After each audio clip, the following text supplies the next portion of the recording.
ప్రభువునందు ప్రియమైన వారులారా, ప్రభువైన యేసుక్రీస్తు నామములో మీ అందరికీ శుభాభివందనములు. ఈ ఉదయకాలంలో కలువరి కృపాసనం మీదకు మిమ్మల్ని ఆహ్వానించుచున్నాను.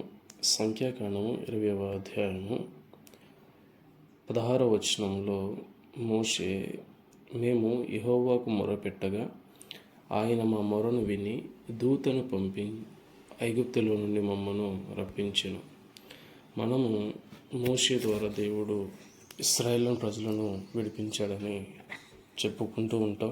అది కూడా సత్యమే. కానీ మోషే స్వయంగా ఎదోము రాజుకు వర్తమానం పంపించి చెప్పుచున్న మాట, మా పితరులు ఐగుప్తులోనికి వెళ్ళారు, అక్కడ నుంచి వారు శ్రమ పెట్టుబడుతున్న విధానం నుంచి దేవుడైన యెహోవా దూతను పంపి మనం చేసిన మొరను ఆలకించి ఐగుప్తులో నుంచి రప్పించాడు అనే మాటను చెప్తున్నాడు.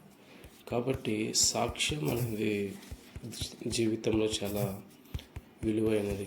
అది మనుషుని వలన జరిగినది కాదు, కానీ కేవలం దేవుని వలననే జరిగిందని ఎవరైతే విశ్వసిస్తారో వారి జీవితంలో దేవుడు కార్యం చేయడానికి, ముందుకు నడిపించడానికి, శత్రువులను సైతము ఎదిరించడానికి, నిర్మూలన చేయడానికి దేవుడు సహాయం చేస్తాడనే విషయాన్ని జ్ఞాపకం చేసుకోవాలని ప్రభు పేరిట మనం చేయించున్నాం.